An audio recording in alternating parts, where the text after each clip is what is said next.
Our second honorary degree candidate and today's keynote speaker is Judy Woodruff, and she will receive an honorary degree, Literarium Humaniora Doctor of Humane Letters.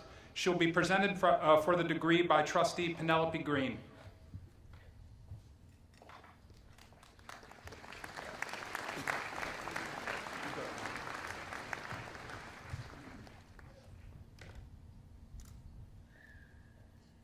Judy Woodruff, with respect for your distinguished career spanning more than 4 decades at CNN, NBC, and PBS, including your current position as anchor and managing editor of PBS NewsHour.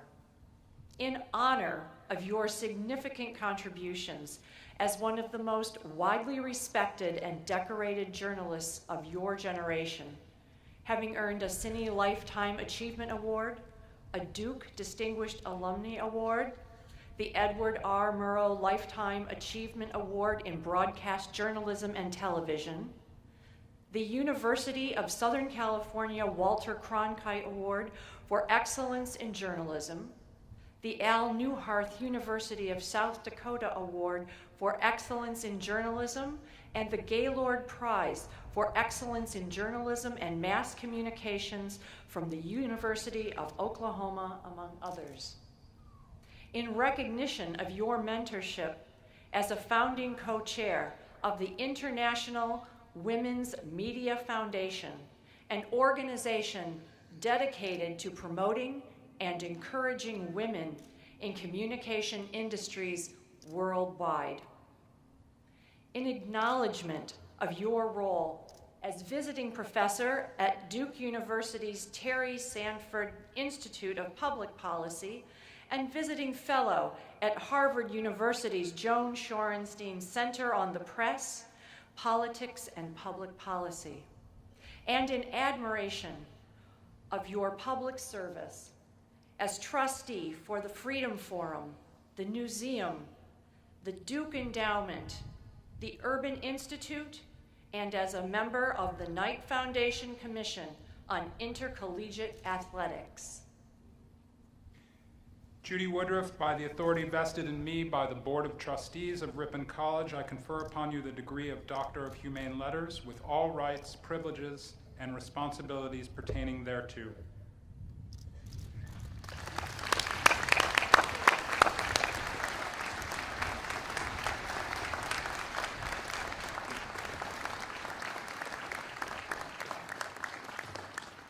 Thank you, Penelope, for that wonderful introduction. To President Massetti, to Joan Baldwig and Richard Zimmern, your fellow honorees, to trustees, faculty, administrators, family, friends, and especially the Ripon College class of 2018. Congratulations!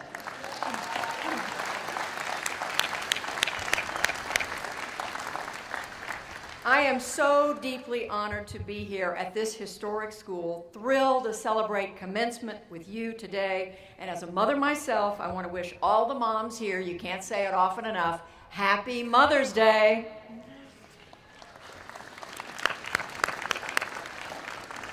It is made even more special because, as you heard, your president, when he was a younger man, worked for me at CNN as a brilliant researcher and producer. We all knew that Zach Massetti was destined for great things. I am incredibly proud of what he, with the support of his wife Julia, have achieved here at Ripon. Zach Massetti, you deserve a hand.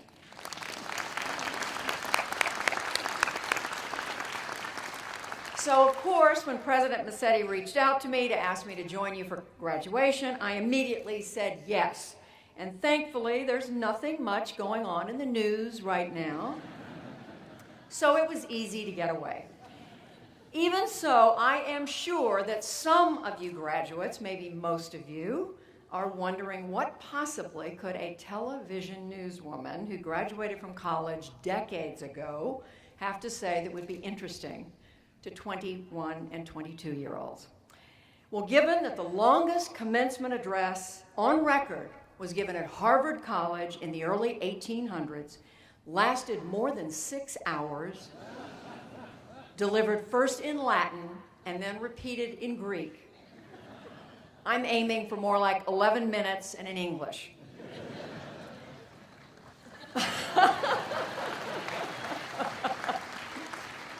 But before I begin, how about those Red Hawks? Women's basketball won the Midwest Conference title. The men basketball runners-up. Let's give them a hand, and all the Red Hawk teams. So I have 3 messages today. 1, after the celebrating, you have responsibilities now, especially to give back. 2 has to do with the divided political environment we find ourselves in and the need for civil discourse, your theme this year. And 3rd, the importance of truth.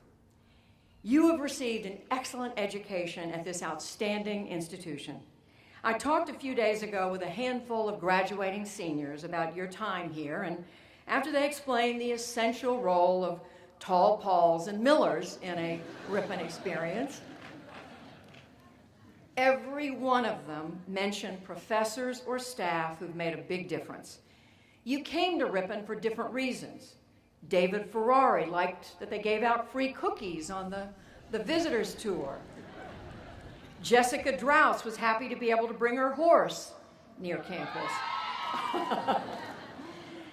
But they and Alexa Beck, Josh Schubring, and Lauren Hintz mainly were attracted by the closeness of this community, the academic excellence, and the chance to learn and grow intellectually and socially and start taking control of your destiny.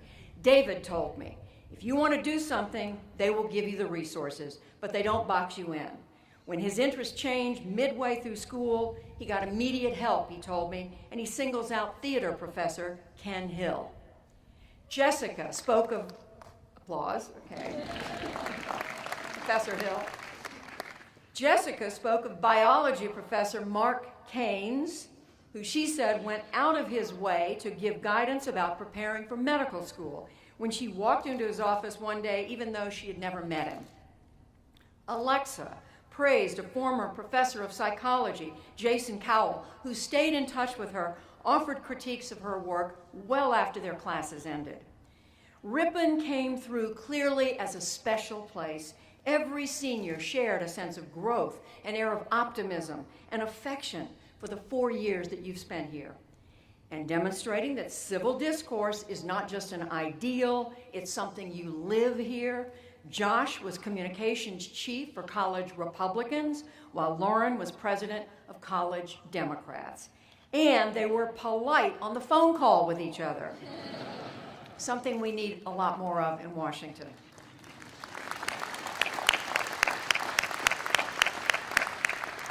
My message to each one of you is to take the good lessons you learned here of generosity, of civility, of hard work, and commit to yourself that you will live those values in your own life. With this great opportunity comes obligation. You also have a responsibility to build on this superb education by taking some time to help those less fortunate than you, volunteer for a reading program for underprivileged kids, or at an assisted living facility for those in the twilight of their lives. Or maybe it's work with the Special Olympics. So many possibilities out there. Find opportunities throughout your life to give a hand up to others who have not had the blessings you have. When I was 14 years old, President John F. Kennedy spoke to every American when he said, "Ask not what your country can do for you, ask what you can do for your country." I had no idea at that time what I would do with my life. As an Army brat who had grown up moving around the world, eventually attending segregated schools in the South, and at a time of only limited opportunities for women, my mother never finished high school, but I was profoundly affected by what I heard. I wanted somehow to make a difference. We've come a very long way since then. Legal segregation is no longer tolerated, and well over half, some 56% of college students today are women.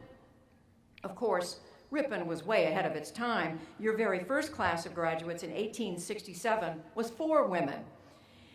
But there are still inequalities in American life along racial and gender and economic lines. It took decades, but the Me Too movement that sprang up last fall after revelations of mistreatment of women in the workplace was a reminder that these behaviors still exist across all sectors of our society. What does this have to do with you?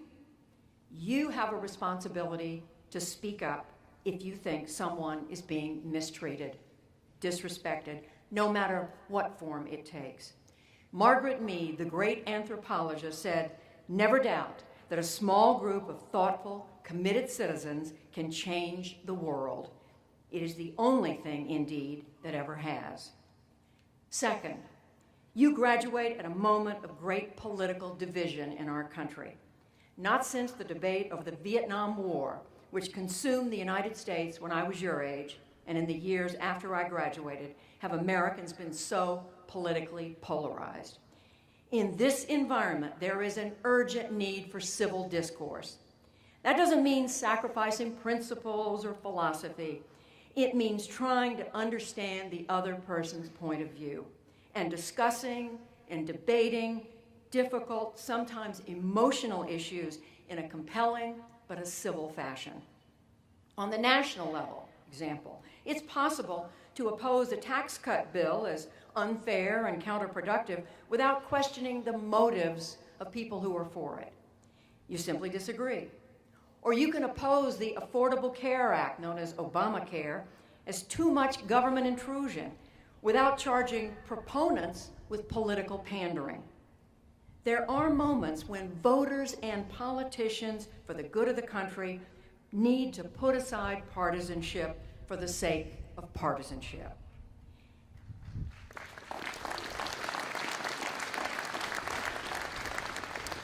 As you all know very well, it was here in the town of Ripon where the modern Republican Party was born. So let's talk about a couple of Republicans. John McCain, and I hope everyone will say a silent prayer this afternoon for the seriously ill Arizona senator. He was held for 5.5 years as a Vietnam prisoner of war, brutally beaten, tortured, and yet in subsequent years, he led the effort to normalize relations with that country, and he told President Bill Clinton, who had avoided service during the Vietnam War and was an object of controversy with veterans, that when President Clinton visited the Vietnam War Memorial Wall, that he, John McCain, would be there, would have his back. Or in 1978, Tennessee's Howard Baker was the Republican leader in the U.S. Senate. He was already running for his party's presidential nomination 2 years later. Jimmy Carter was the Democratic president, struggling to find his political footing, who proposed a treaty to turn over the Panama Canal, then controlled by the U.S., to Panama. It was opposed by 3 out of 4 Republican voters. It couldn't get the 2/3 vote necessary for ratification in the Senate without Howard Baker. At sacrifice to his political career, Howard Baker supported the treaty, without which there almost surely would have been violence in Central America. These are the sort of Republicans, just one of many, who were envisioned in Ripon in the beginning, when the party was founded in opposition to slavery and embedded in what later became the Ripon Society. Okay, enough history. But whether in your neighborhood, in your local town, your state, or the nation, this is the compass that can guide you in the years ahead. Politics can be tough. The stakes can be huge, the consequences dire, but it does not have to be mean-spirited and lacking in civility. We in the news media have a responsibility too. We in the news media have a responsibility, not just to be accurate and fair in our reporting, that goes without saying, but also not to exaggerate differences, to fan the flames of disagreement, not to turn political opponents into blood enemies. It's tempting to do, as conflict draws an audience. But at the PBS NewsHour, we believe our mission is, yes, to tackle all the tough issues, but to do so in a civil way, no matter that social media may be raining insults all around us. And there are many, many others in the news media as well who I know have the same belief and believe that's their mission. Third, civil discourse is only possible with a commitment to truth and transparency. These are the lifeblood of a free society. Now, we all exaggerate. Research probably shows I wasn't quite as studious or perfectly behaved as I told my children I was. This is true in all walks of life, certainly including public figures. When one president said, "You can keep your health plan under the Affordable Health Care Act," or another president said evidence was conclusive that Iraq had weapons of mass destruction, they were later called out for it. Some prominent politicians haven't always been honest. I'm thinking of Watergate or personal embarrassments. But when lies become pervasive, a way of life, whatever the short-term gains, they erode and imperil our democratic society. Whether you are a Republican or a Democrat or an independent, this is something we should all focus on and worry about today. Michael Hayden, who was a four-star general, retired general, former director of the CIA, has just published a book, Assault on Intelligence, in which he expresses deep concerns about the threat of this erosion, not just on our system of government, but on our civilization. Reckless charges have been leveled from top government officials against the judicial system and the courts. Respected judges have been accused of dishonest bias. And charges against science over the phenomenon of climate change. In my profession, we are accused of creating fake news. I've been a journalist for almost half a century at 4 different news organizations. Sometimes our reporting has been better than other times. It has never been fake. We have a special responsibility. We have a special responsibility to be careful and, whenever possible, to explain the sources of our work. And every journalist I know loves this country every bit as much as those elected to high office. As you leave here, you graduates of the class of 2018, resolve to be truth tellers, to prize and to demand honesty.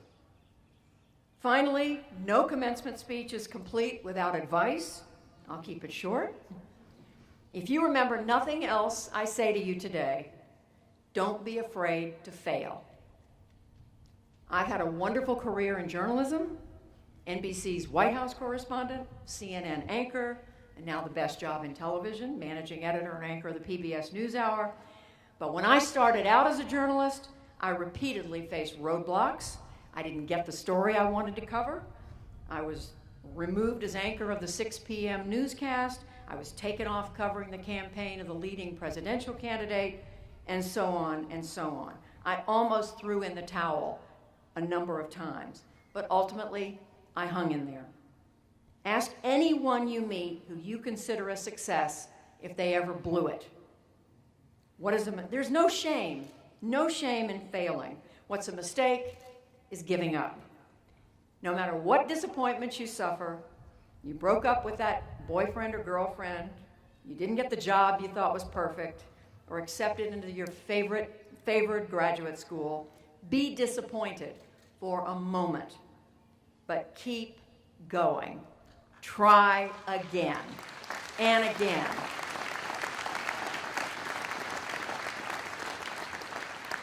The poet Robert Browning said it best, but a man's reach should exceed his grasp, or what's a heaven for? And he meant that for women too. In closing, no matter what else you do today, when this ceremony is over, go find mom and dad or the loved ones who helped you get to this day. Thank them and give them a big hug, and congratulations to each and every one of you. Thank you.